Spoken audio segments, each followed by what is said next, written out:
देशमुख सरांचा हा 7वा कविता संग्रह. सध्या भवतालामध्ये जी एक सांस्कृतिक, सामाजिक, संवेदनात्मक, वैचारिक अशी एक विपन्न अवस्था आपल्याला बघायला मिळते आणि ती अंतर्मनाला सतत अस्वस्थ करत राहते. तिचं स्पष्ट आणि नेमकं चित्रण करणारी ही एक समकालीन महत्वाची कविता आहे. एका वेगळ्या संवेदन प्रदेशामध्ये ती वाचकाला घेऊन जाते.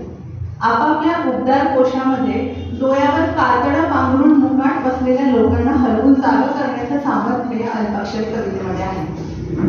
आजारलेला रोबट वर्तमान, दुरापास्त होत चाललेला परस्परांवरचा विश्वास, गडद होत चाललेला संशयाचा धुक, पडझड होत चाललेली मानवी मूल्य आणि या सगळ्यामुळे वाढत चाललेला अंतर्मनातील कोलाहल त्याचं भेदक चित्रण ही कविता करते.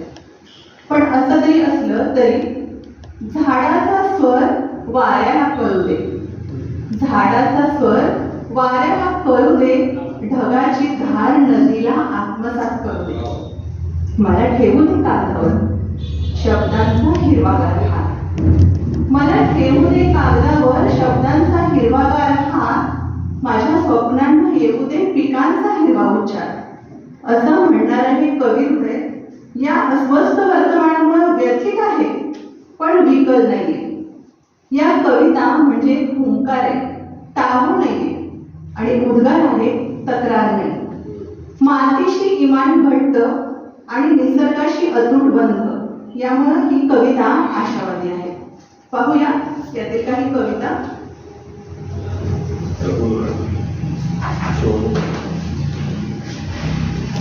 कवितेचं शीर्षक आहे काळ. वेड होऊन झाकून असणं बेहत्तर. बघा सगळ्यांना पटणारी कविता आहे. वेड होऊन झाकून असणं बेहत्तर, शहाण होऊन कोणाच्या डोळ्यात येणं कोणत्याच हंगामात परवडेल असा काळ आता राहिलेला नाही.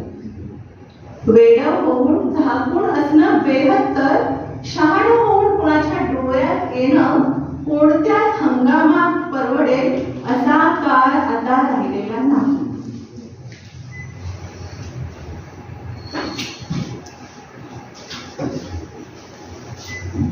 कवितेचं शीर्षक आहे लाकडाचे कान. आम्ही सांगतो आहोत आतड्यास पीळ दे, आम्ही सांगतो आहोत आतड्यास पीळ दे, आम्ही बोलतो आहोत खोल काळजामधून. ऐकताय ना? कसं ऐकणार पण भवतालाच आले आहे बहिरेपण, पण भवतालाच आले आहे बहिरेपण. लाकडाचे कान ऐकून न ऐकल्यासारखे करतात. हे असे वर्तन आम्हास ठीक वाटत नाही. सावध ऐका पुढल्या हाका असे कितीदा सांगून झाले आहे. तुम्ही मात्र मनांचा ओंडका करून जणू काही घडलेलेच नाही. पुढ्यात उभा आहे जळता काळ, पुढ्यात उभा आहे जळता काळ, पुढ्यात आहे धगधगते वर्तमान. काहीही न ऐकण्याची ही आहे बद्धड मानसिकता, काहीही न ऐकण्याची ही आहे बद्धड मानसिकता. लाकडाचे उपटले पाहिजे, लाकडाचे उपटले पाहिजे हे कान, लाकडाचे उपटले पाहिजे हे कान.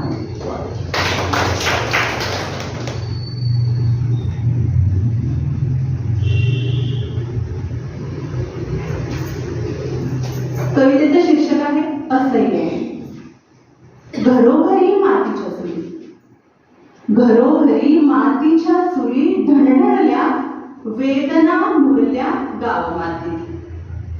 घरोघरी मातीच्या चुली ढणढणल्या, वेदना मुरल्या गाव मातीत.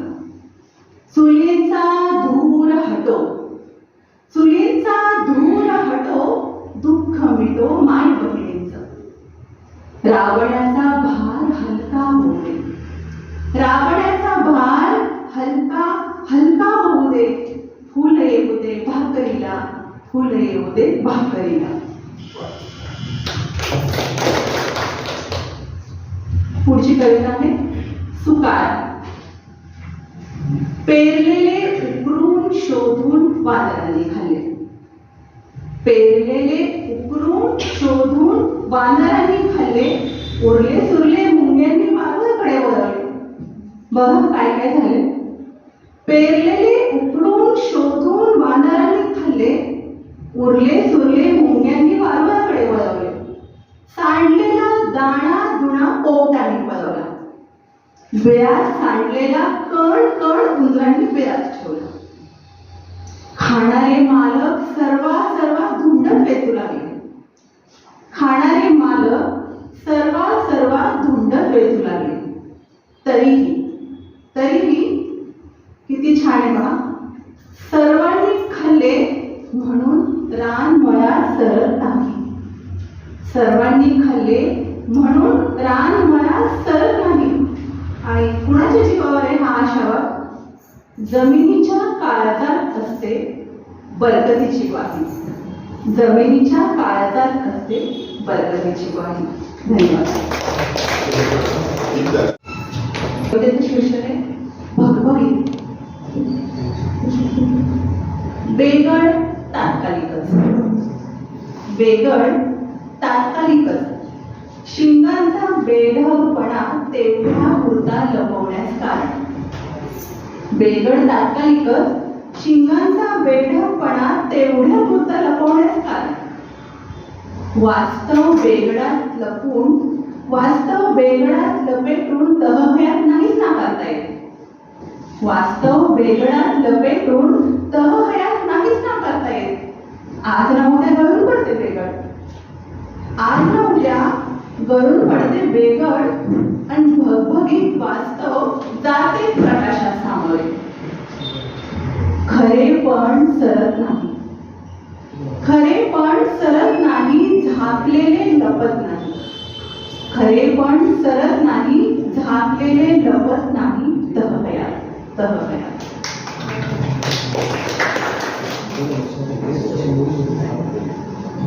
ज्याचे त्याचे गाणे. ऐकली सभा ऐकले प्रवचन, घरी येता पुन्हा तीच भणभण. ऐकली सभा ऐकले प्रवचन, घरी येता पुन्हा तीच भणभण. कान श्रवणी नि हरपते मन, सारे ऐकून कोरडेच पाषाण. रांजण संस्कारांचा रिकामा, चोरलेला वर्तनाचा पान्हा. रांजण संस्कारांचा रिकामा, चोरलेला वर्तनाचा पान्हा. काय ऐकावे सांगाया सकोणी, देव असतो रे रोकडा सज्जनी. वेळ सांडू नये अवघा मोकळा, लागून निर्धाराचा सर्वा ठाई लळा. वेळ सांडू नये अवघा मोकळा, लागून निर्धाराचा सर्वा ठाई लळा. आपण आपणासी थेट ओळखावे, आपण आपणासी थेट ओळखावे. गाणे ज्याचे त्यास कळवावे, गाणे ज्याचे त्यास कळवावे. आणि शेवटची कविता आहे जीभ. लपून बसण्यापेक्षा जपून बोलणं उत्तम, लपून बसण्यापेक्षा जपून बोलणं उत्तम. जीभ स्वाधीन स्वतःच्या नियंत्रणात, जीभ स्वाधीन स्वतःच्या नियंत्रणात. उच्चार वाऱ्यावर सोडून जिभेनं बेभान होणं चुकीचंच. तू म्हणालास तोंड गोड तर जग गोड, तू म्हणालास तोंड गोड तर जग गोड. हे वचन पाळले पाहिजे, हे वचन पाळले पाहिजे. मन तोडणं थांबवता आलं पाहिजे, मन तोडणं थांबवता आलं पाहिजे. धन्यवाद. शीर्षक आहे भगभगीत. बेगड तात्कालिकच, बेगड तात्कालिकच. शिंगांचा बेढवपणा तेवढ्या पुरता लपवण्यास कारण. बेगड तात्कालिकच, शिंगांचा बेढवपणा तेवढ्या पुरता लपवण्यास कारण. वास्तव बेगडात लपून, वास्तव बेगडात लपेटून तहभयात नाहीच नाकारता येत. वास्तव बेगडात लपेटून तहभयात नाहीच नाकारता येत. आज ना उद्या गळून पडते बेगड, आज ना उद्या गळून पडते बेगड आणि भगभगीत वास्तव जाते प्रकाशात सामोरे.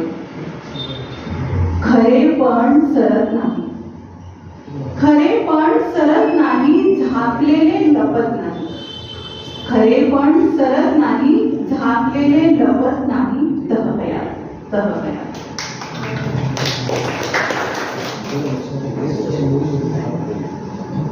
ज्याचे त्याचे गाणे. ऐकली सभा ऐकले प्रवचन, घरी येता पुन्हा तीच भणभण. ऐकली सभा ऐकले प्रवचन, घरी येता पुन्हा तीच भणभण. कान श्रवणी नि हरपते मन, सारे ऐकून कोरडेच पाषाण.